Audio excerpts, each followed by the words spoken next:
Et nous commençons tout de suite avec l'art à la une, le rendez-vous dédié aux actualités du monde de l'art proposé par Sybille Aoudjan, journaliste spécialisée sur les questions d'art au sein de la rédaction de Bismart. Bonjour Sybille. Bonjour Nicolas. Bienvenue sur le plateau de Smart Merci. Patrimoine pour cette première édition de 2023. Et c'est l'heure des bilans, on fait les bilans de ce qui s'est passé en 2022. Toutes les maisons de vente font les comptes de ce qui s'est passé l'année passée. Et si on regarde la tendance générale, on remarque que la plupart des maisons de vente ont enregistré de très belles progressions. Les acheteurs ont été au rendez-vous. Le Covid, la guerre en Ukraine, l'inflation, tout ça ne semble pas avoir eu de conséquences sur le marché de l'art. Et alors si on regarde un peu plus en détail, Sybille, quel est le classement ? Alors à l'échelle mondiale, c'est Christie's qui bat tous les records avec un total des ventes qui atteignent 8,4 milliards de dollars. Un résultat qui est en progression de 17% cette année par rapport à 2021. Ce montant inclut les ventes privées réalisées par la maison de vente qui ont aussi progressé en nombre. Bien sûr, cette année, il y a eu la vente de la collection Paul Allen qui a beaucoup tiré ce résultat vers le haut. Les vacations ont atteint 1,6 milliard de dollars. Et Christie's était aussi à l'initiative de la vente du tableau le plus cher du XXe siècle, jamais vendu. C'est l'œuvre de Andy Warhol intitulée Shot Sage Blue Marilyn, réalisée en 1964. Cette œuvre a été vendue pour 195 millions de dollars. On se souvient de la vente de la collection Paul Allen, vous nous en aviez parlé dans cette émission. Juste en dessous de Christie's, Sybille, on trouve un autre nom bien connu, Sotheby's. Tout à fait, c'est Sotheby's qui arrive en deuxième position avec un résultat de 8 milliards de dollars, en progression aussi de 9,6%. Quant à Philips, la maison se situe toujours en troisième position, malgré une progression de 30% des résultats des ventes. Celles-ci atteignent 1,3 milliard de dollars de résultats. Alors, si on regarde à présent dans l'Hexagone, si on réduit la lunette sur simplement la France, est-ce qu'on retrouve le même trio en tête, Sybille ? En tout cas, le même top 2. Donc, si on reste vraiment là pour le coup sur les ventes publiques et si on prend en considération les frais, on retrouve Christie's qui est en première position avec des ventes qui totalise 492 millions d'euros. Avec ce résultat, Christie's France enregistre la meilleure année de son histoire. Ça dépasse même l'année 2009, année de la vente de la collection Yves Saint Laurent et Pierre Berger. En 2022, le chiffre des ventes de la maison de François Pinault progresse de 20% par rapport à 2021, alors même que le nombre des ventes, elles, diminue. Donc c'est bien pour montrer que les œuvres d'art sont des belles œuvres d'art qui sont en vente. Christie's détient aussi d'ailleurs le record de la vente aux enchères en France, avec Femme qui marche d'Alberto Giacometti, adjugé pour 27,2 millions d'euros. Donc voilà, c'est le record de l'enchère. Ensuite, on a Sotheby's qui se retrouve juste en dessous, avec un total des ventes de 449 millions d'euros. Leur année a été marquée par la vente de la collection de l'Hôtel Lambert, qui a mis un coup de projecteur sur l'art décoratif français du XVIIIe siècle.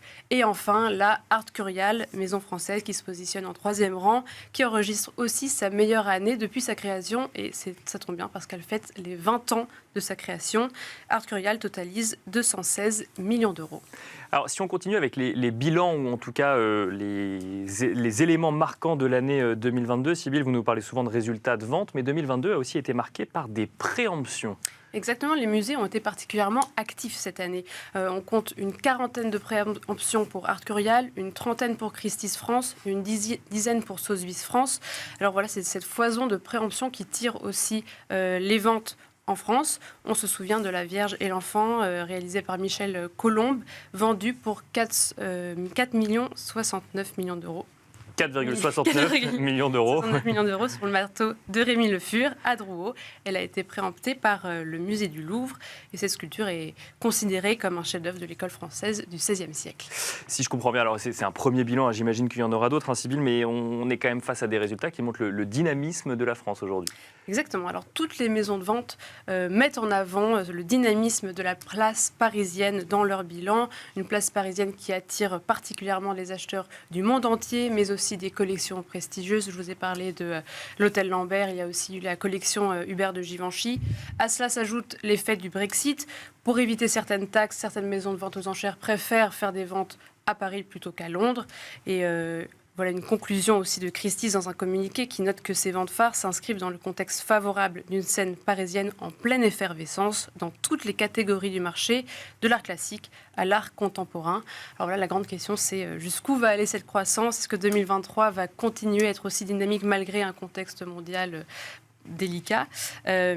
Guillaume Sirouty, qui est le PDG de Christie's, l'a bien noté. Il a ajouté lors de sa présentation que le marché de l'art semble parfois danser sur un volcan et je ne veux pas que Christie's semble oublier ce qui se passe dans le reste du monde.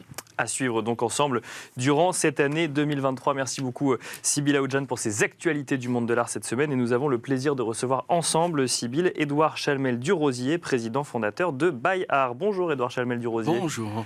Bienvenue sur le plateau de Smart Patrimoine. Vous allez nous expliquer à tous les deux ce qu'est l'art lending, puisque au sein de By Art, il y a une division qui s'appelle By Art Lending qui propose des prêts garantis par des œuvres d'art. C'est ça, l'art lending, c'est de déposer une œuvre d'art en caution pour obtenir un prêt financier?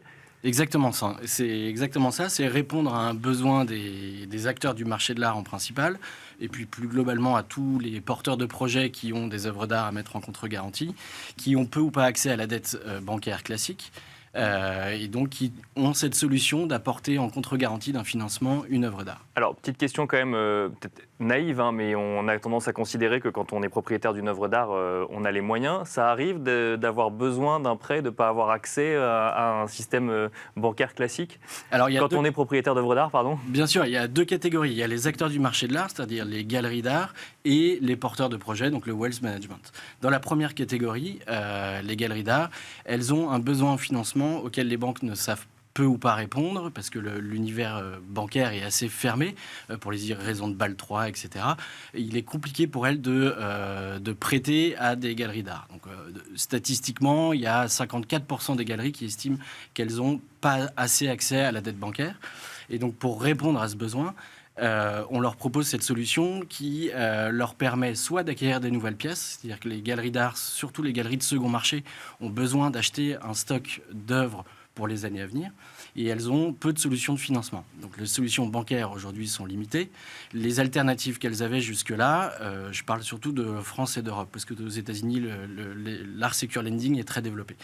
En France et en Europe, la solution, c'était soit faire appel à des investisseurs privés avec qui elles co-achetaient les œuvres et avec qui elles partageaient le fruit de la vente, ou faire appel carrément à des investisseurs dans le capital de leur société pour leur permettre de se développer. C'est assez limitant, c'est contraignant, c'est un partage de la marge avec des investisseurs. Et pour répondre à cette problématique-là, on a importé cette solution d'art secure lending qui existe peu ou pas en Europe, alors que c'est très développé aux États-Unis. Justement, c'est un département qui est assez récent que vous venez de créer. Pourquoi vous avez ressenti le besoin de le créer maintenant? Est-ce qu'il y avait une volonté particulière? C'est une réponse d'un besoin du marché. C'est-à-dire que By Art existe depuis 13 ans avec une première solution qui est le leasing d'œuvres d'art. C'est une solution qu'on propose aux galeries pour augmenter leurs ventes. Donc nos principaux interlocuteurs, c'est les galeries d'art. On a aujourd'hui 250 galeries avec lesquelles on travaille. Et ces galeries-là nous ont remonté le besoin qu'elles avaient en financement. C'est-à-dire, vous financez mes clients, c'est très bien, mais moi, j'ai des besoins de développement pour participer à des salons, pour acheter un nouveau pas de porte, pour acquérir des nouvelles pièces. Et les banques, aujourd'hui, ne me proposent pas de solution. Est-ce que vous avez quelque chose à me proposer? Donc, on a bossé pendant 2 ans et demi sur le sujet pour aboutir à cette solution d'art secure lending où on propose aux galeries d'art de mettre une œuvre en gage contre un financement. Oui, parce qu'aux États-Unis, c'était très développé, mais en France, ça n'existait pas du tout, cette solution. Exactement, parce qu'aux États-Unis, en 1951, il y a un cadre juridique qui a permis de borner les choses et d'exercer cette activité dans un cadre réglementé. Donc aujourd'hui, les chiffres datent de 2019, donc avant le Covid, mais aux États-Unis, l'art secure lending, c'est 1,7 milliard de volume par an, juste pour les acteurs du marché de l'art, et pour le wealth management, c'est-à-dire autre que les acteurs du marché de l'art, c'est 20 milliards. Donc c'est un marché qui est très important, alors qu'en Europe, il y a peu ou pas de solutions. Il y a quelques banques qui interviennent, notamment Neuflize, qui intervient sur ce sujet-là, mais de manière assez confidentielle. Et après, quelques acteurs qu'on peut retrouver en Belgique, en Allemagne, en Suisse. Mais il y a un marché potentiel gigantesque et un besoin des galeries qui n'est pas adressé aujourd'hui. Alors du coup, on va rentrer un peu plus dans le détail de comment ça se passe. Donc si je suis une galerie, comment je me tourne vers vous et je vous propose déjà une œuvre d'art que je voudrais mettre en garantie. Comment ça se passe pour Alors, il y a un projet d'une part, c'est-à-dire que les galeries viennent nous voir en disant j'ai un projet X ou Y d'acquérir une pièce, de refaire la galerie ou de financer tous mes salons de l'année. Donc il y a d'abord un projet initial et ensuite un besoin en financement. Donc ce financement, on l'adresse en leur proposant ce lending. On évalue ensemble dans le stock à disposition les œuvres qui pourraient être éligibles au lending. Donc c'est pas qu'une seule œuvre, ça peut être plusieurs œuvres. Ça peut être plusieurs œuvres. C'est un montant d'œuvres finalement. Exactement. Et le nerf de la guerre, il est dans l'expertise. Oui. C'est-à-dire que la grande difficulté, elle est d'authentifier d'une part les œuvres et ensuite de les valoriser. Là, on a constitué un pool d'experts, chacun dans sa spécialité, parmi les meilleurs mondiaux, du précolombien jusqu'au super contemporain, bien qu'on se concentre sur le second marché. Qui vont expertiser les œuvres et ensuite les valoriser, avec une valorisation haute base, comme on peut retrouver en maison de vente aux enchères. Nous, on va retrouver la valorisation, on va retenir la valorisation basse, et sur cette valorisation basse, on va exercer un haircut, donc une baisse de valeur de 50%. C'est-à-dire qu'une œuvre qui est estimée 100 en valeur basse, on va retenir 50 en valeur de financement et on va financer 50 à la galerie. Vous parlez d'œuvres éligibles, qu'est-ce que ça va être en particulier ? Ça va être les œuvres que les galeries ont à disposition. Quels critères vous allez regarder en premier ? Il y a un critère de valeur, c'est-à-dire qu'il faut qu'elles aient une certaine valeur pour pouvoir correspondre à nos besoins. Donc c'est souvent des œuvres à plus de 50 000 euros. Et il y a un critère de liquidité que nous donne l'expert, c'est-à-dire qu'il faut que l'œuvre ait une certaine liquidité sur le marché et puisse être vendue si le galeriste ou le porteur de projet n'était pas en mesure de pouvoir rembourser son prêt. Donc ça veut dire qu'il va mettre en caution une œuvre qu'il aurait pu vendre facilement. Qu'est-ce qui se passe ? Ça veut dire qu'il ne peut plus vendre cette œuvre pendant la durée du prêt. Là, il faut que le galeriste ou la galeriste accepte de jouer le jeu vis-à-vis des œuvres qu'il aura mis en caution. Exactement. Alors pour la plupart des galeries, on avait fait une étude sur une cinquantaine de galeries parisiennes, parmi les principales galeries de second marché. Et sur 6 millions d'euros de chiffre d'affaires moyen, on avait 3 millions d'euros de stock dans la galerie. Donc il y a beaucoup de galeries qui gardent des œuvres pour attendre le bon moment pour les vendre. Soit le bon acheteur, soit un timing, soit une rétrospective, etc.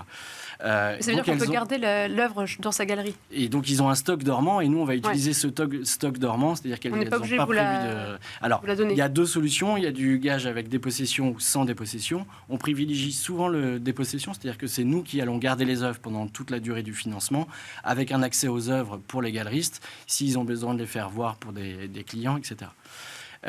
Mais on privilégie, oui, la dépossession.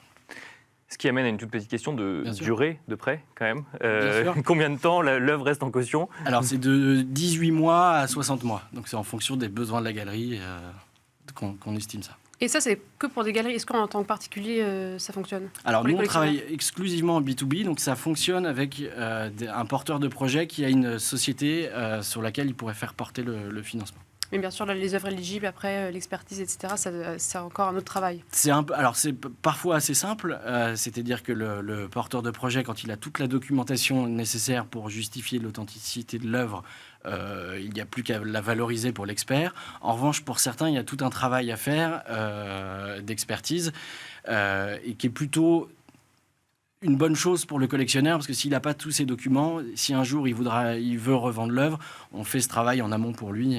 Donc, quoi qu'il arrive, bien pour lui.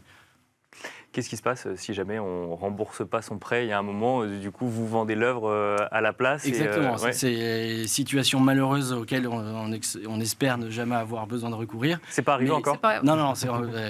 L'activité a vraiment démarré en 2021 avec un gros développement pour 2022. On a un pipe gigantesque. Et c'est pas encore arrivé, mais effectivement, si le galeriste ou le porteur de projet peut pas honorer sa dette, dans ce cas-là, on a la propriété de l'œuvre et on peut la remettre sur le marché. Et en termes de frais, ce serait combien à peu près de taux d'intérêt par rapport Alors, le taux d'intérêt pour le financement ? Oui. Alors, on est à 10% par an. En gros, donc on est moins une alternative à la dette bancaire qu'une alternative à l'investissement privé, à l'equity, donc à 10%. Merci beaucoup Édouard Chalmel-Durosier d'être venu sur le plateau de Smart Patrimoine nous présenter ce mécanisme un peu particulier qu'on ne connaît pas bien en France, d'Art Lending. Je rappelle que vous êtes président et fondateur de Buy Art. Merci beaucoup. Merci à vous. Merci également Sybille Aoudjan, journaliste spécialisée sur les questions d'art au sein de la rédaction de Bismart, d'être venue nous présenter les actualités du monde de l'art et réaliser cette interview de Édouard Chalmel-Durosier. Merci à vous et on se retrouve tout de suite.